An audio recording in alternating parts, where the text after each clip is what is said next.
Hello boys and girls, welcome to my channel. I'm the Obscurian Joe PT, and for today what I have in here it is Frostpunk. So Frostpunk is a game developed by the 11-bit, and they are using their engine that they decided to create specifically for this game that is called Liquid.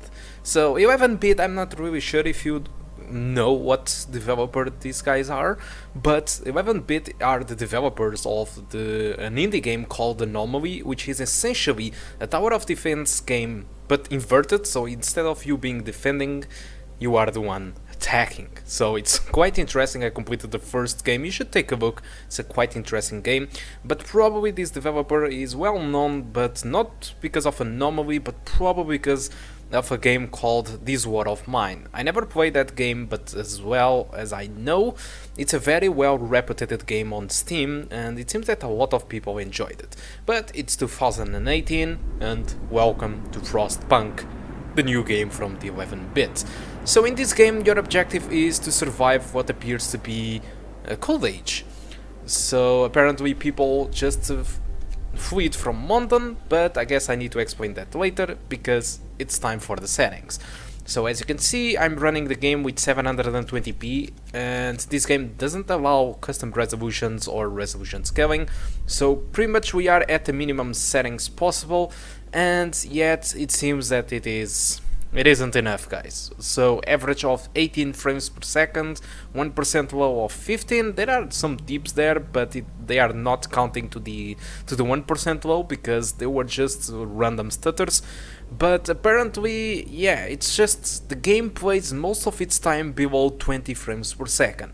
So for most games that would be completely unacceptable, and you know how I am related to frame rate. I always prefer frame rate more and less than quality, okay?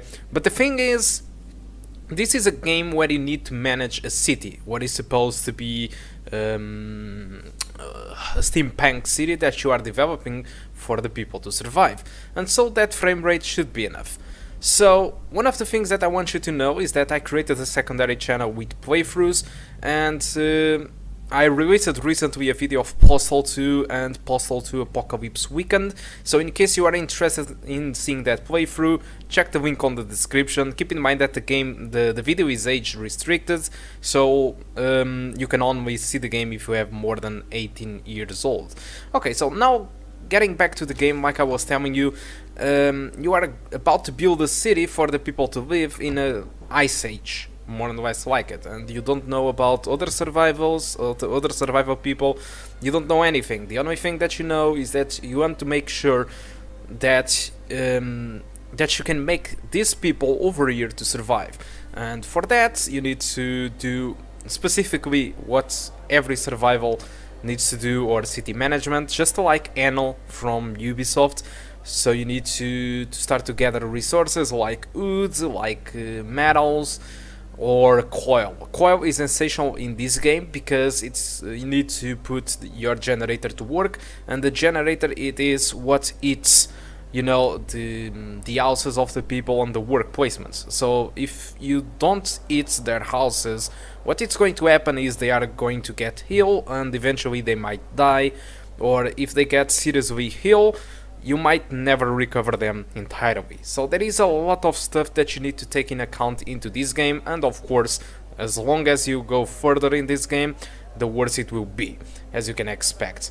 Okay, so yeah, you need to rationalize food too, so you need to send people to hunt. There are a lot of controversial decisions that you need to take in this game. For example, there will be moments in this game where you will be without a workforce to provide you the resources that you need, and there are decisions like, for example, if you should put children to work or not. So all these decisions will affect entirely what the population thinks about you. They might think that you might be progressing, and they might have a good look into the future, they might have some hope, although they might start to lose the patience of your decisions.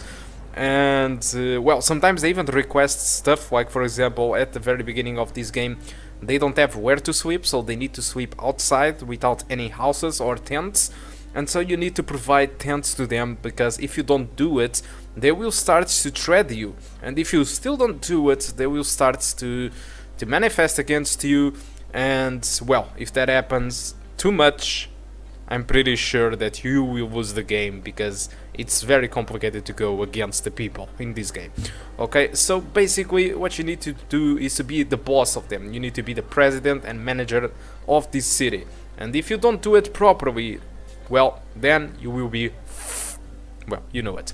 So the problem is, it's kind of difficult, because you are in pretty much an ice age. Everything is so cold, people are not adapted to it, you never have workforce or enough resources, so it's kind of a big challenge. And the game, it's actually very, very interesting. I was very addicted while doing these videos about my desktop and my laptop in this game, because I really find this game really interesting. I really like a lot this type of game, especially now that I'm growing older and I start to have more patience to this type of game instead of shooters.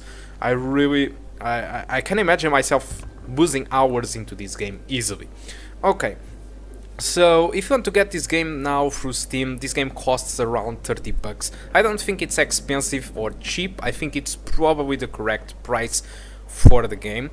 One of the main complaints that people have with this game, it is mostly just the fact that it's not really replayable. So pretty much this is what you're going to do in here. The objectives will be streamlined, will be always the same. But 11-bit always was a developer that took in consideration what the fans and people that actually brought the game think, and so they said that the game won't be stopping through here, and they will release more content in the future for this game. And so if they will hear people, I'm pretty sure they will create an endless mode or something, because that's something that the game right now lacks, that people really want a lot, and I'm pretty sure that they will add this feature to this game. Okay, so what can I say more about the game? I was talking about prices. Yes, you can get this game for around 30 bucks on Steam, although if you want to get it cheaper, you can get it through Kinguin. I'm not really sure if it is on sale there yet or not, but usually after some days you can get through Kinguin more cheaper than on Steam. I will show you the links on the description for Kinguin or Steam, and you can pick up what's best suitable for you. Okay, so for now I guess that's all that I want to talk about Frostpunk.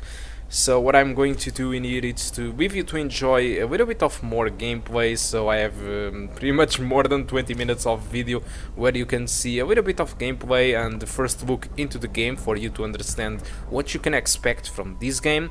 And I guess that's all. Related to performance, well, yes, the performance is not good. It's under 20 frames per second, but like I said, since this is a decision-based game and it's not a shooter, you can even pause the game to think about what will be your decision in the future. You can fast forward, so you have control of time in this game. I don't think that the frame rate really gets in the way in this game, and actually it feels really playable, despite, yes, the frame rate being lower than 20 frames per second. Okay, so guys, now that's really all. Thank you a lot for watching, and I do hope to see you soon in another video.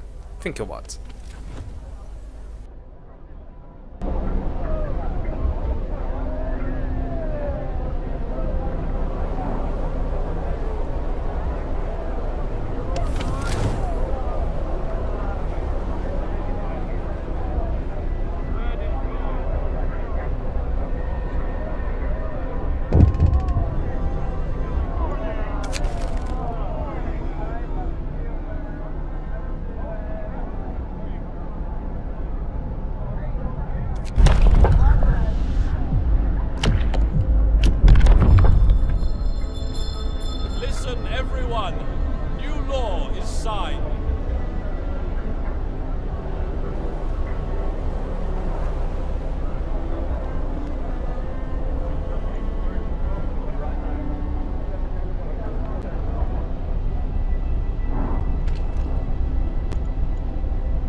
work